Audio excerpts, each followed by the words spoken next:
The emergency beacon pulsed through subspace like a scream in the void. Every species with faster-than-light communication received the message in almost the same moment. The Galactic Council had not issued an emergency summons in over 3,000 years. The last time had been during the Great Extinction War. Now, representatives from 47 different species rushed toward the central station, their ships cutting through the darkness of space with desperate speed. Ambassador Vorthax of the Kelrani Empire arrived first.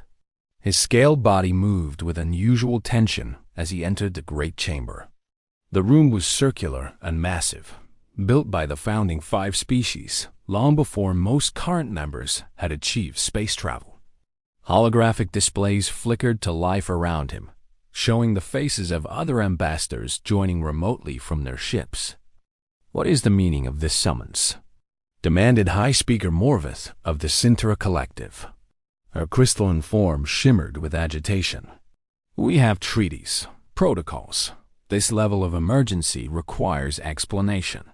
The chamber's central platform illuminated, and Grand Arbiter Chelix appeared.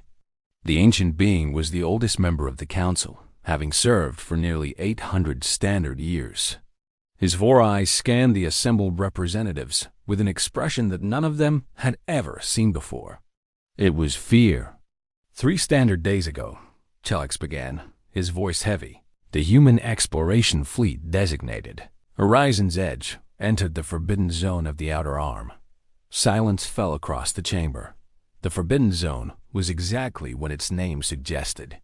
No species entered that region of space. The Founding 5 had declared it off-limits before written records existed. Ancient warnings carved into the oldest monuments spoke of something sleeping there, something that should never be awakened. The humans did what? Ambassador Vorthax's voice was barely a whisper. How?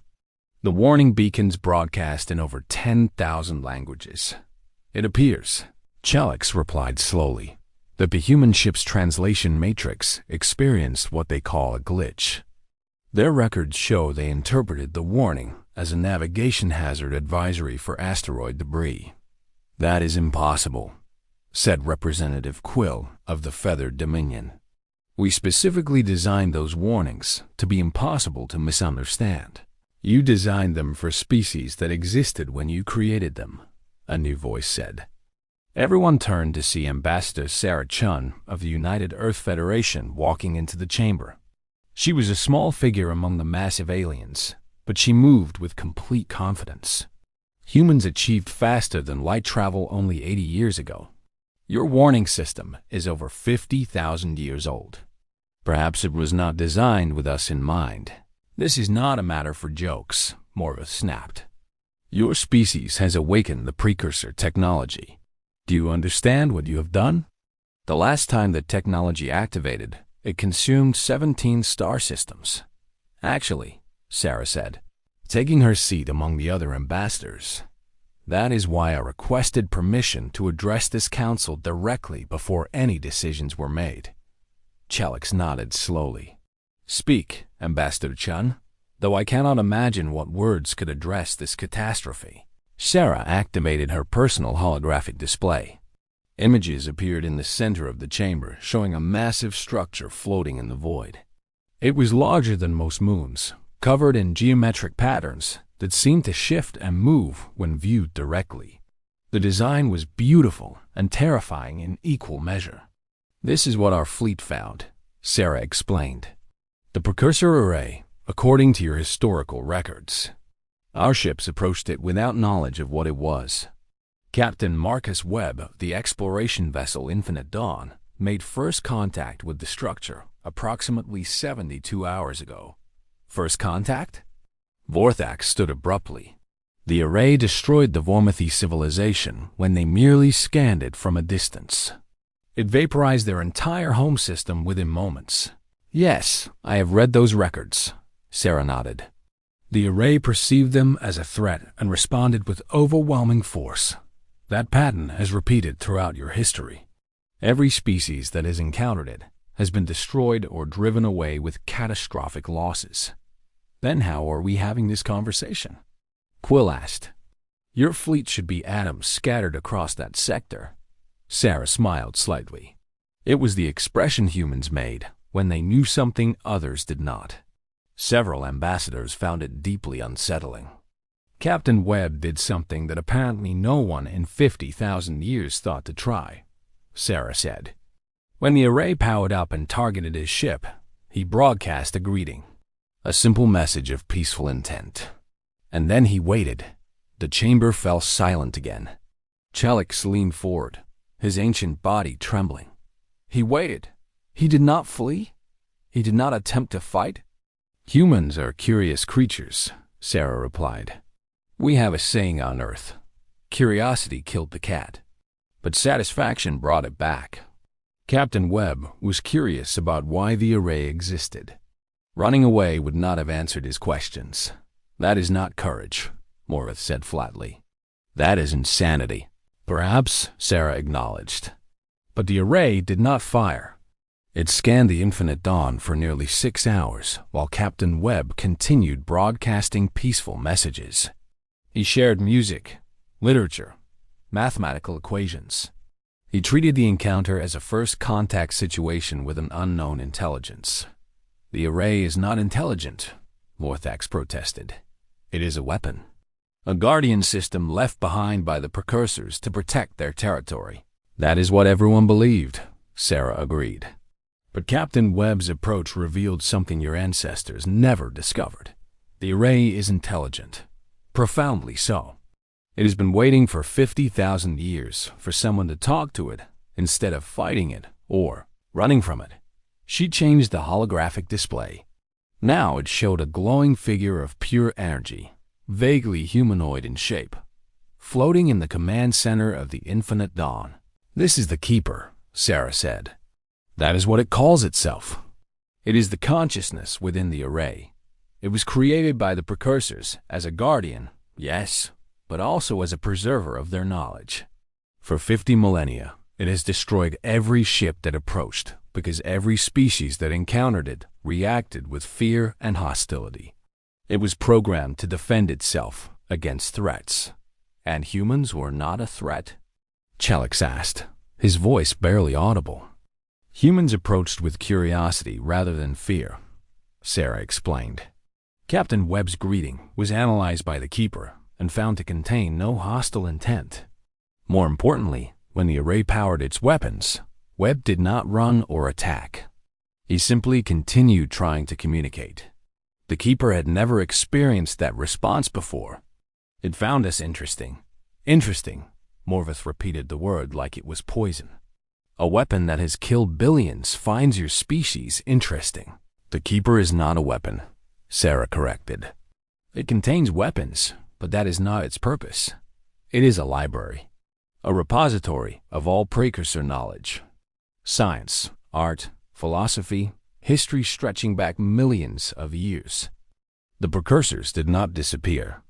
They evolved beyond physical form and left the Keeper behind to share their legacy with worthy species. And how does the Keeper determine worthiness? Vorthax asked. By how a species responds to fear, Sarah said simply. Every civilization that encountered the array was tested. The Keeper presented itself as a threat and waited to see what would happen. Would they attack? Would they flee? Would they attempt destruction? Every species failed the test. Until us. She stood and addressed the full council. The Precursors believed that the galaxy would only be ready for their knowledge when a species emerged that could face the unknown without violence as its first response. Captain Webb passed that test. Humanity passed that test. This cannot be, Quill said. Humans are the youngest species in the Galactic Council. You have barely left your home system. You are primitive compared to civilizations that have existed for hundreds of thousands of years. And perhaps that is exactly why we succeeded. Sarah replied without offense. We are young. We have not learned to fear the universe the way older species have. When we encounter something new, our first instinct is to study it, to understand it, to talk to it. We are not wise enough to be properly afraid. Chelix made a sound that might have been laughter. Not wise enough to be afraid. That may be the most human statement I have ever heard. Grand Arbiter, Sarah continued, the Keeper wishes to share the Precursor legacy. All of it. Technology that could eliminate disease and hunger throughout the galaxy. Propulsion systems that make our current faster than light drives look like primitive rafts. Energy generation that could power civilizations for millions of years without consuming resources. Knowledge that could answer questions we have not even thought to ask. And what does the Keeper want in return? Morvith asked suspiciously. Companionship, Sarah said. It has been alone for 50,000 years, waiting for someone who would treat it as a being rather than a threat. Captain Webb has been talking with it almost constantly since first contact. They discuss philosophy and science. They share jokes. The Keeper is fascinated by human humor. Apparently, the Precursors never laughed. You were saying, Vorthax spoke slowly, that the most dangerous artifact in the known galaxy just wanted a friend? I am saying that sometimes the most powerful things are also the loneliest, Sarah replied. And sometimes the key to unlocking great mysteries is not force or technology or age. Sometimes it is simply being willing to say hello. The council chamber was silent for a long moment. Representatives looked at each other, processing what they had heard. 50,000 years of fear and death, and the solution had been kindness all along. What happens now? Chelix finally asked. Now, Sarah said, humanity would like to propose that we share this discovery with the entire Galactic Council. The Keeper is willing to welcome representatives from all species. It is asked only that they come in peace and with genuine desire to learn. No weapons, no fear, just curiosity. And if some species refuse? If they come with hostile intent? Sarah's expression grew serious. Then they will learn why the array was feared for 50 millennia. The Keeper's patience has limits. It will not allow its knowledge to be taken by force or used for conquest. But for those who approach as friends, it offers everything. Ambassador Vorthax stood slowly. His scales had shifted color during the conversation, moving from aggressive red to thoughtful blue. The Kelmani Empire has fought 17 wars in our history over access to resources and technology. We have always believed that power was something to be taken. He paused. Perhaps it is time we learn to simply ask. One by one, other ambassadors voiced similar thoughts. The emergency that had summoned them here was transforming into something none of them had expected. Not a crisis, but an opportunity. Chelix looked at Sarah Chung with something like wonder. 80 years. Your species has only been among the stars for 80 years, and you have accomplished what none of us could in 50,000. Sarah shrugged in that casual way humans had. We did not accomplish anything special. We just did not know what we were supposed to be afraid of. Sometimes ignorance is useful. Or perhaps, Chelix replied, sometimes it is not ignorance at all. Perhaps it is hope. Perhaps humans simply hope more than the rest of us learn to. Sarah smiled. Maybe. Or maybe we are just too stubborn to run away from something we do not understand yet. Either way, the result is the same. The universe just got a lot more interesting. As the council session continued into the night, messages spread across the galaxy. The Forbidden Zone was forbidden no more. And somewhere in that once terrifying sector of space, Captain Marcus Webb sat across from a being of pure energy, teaching it to play chess while discussing the meaning of existence. The universe had changed forever because one human had chosen to say hello instead of goodbye. And that, the Keeper reflected, was exactly what the Precursors had hoped for all along.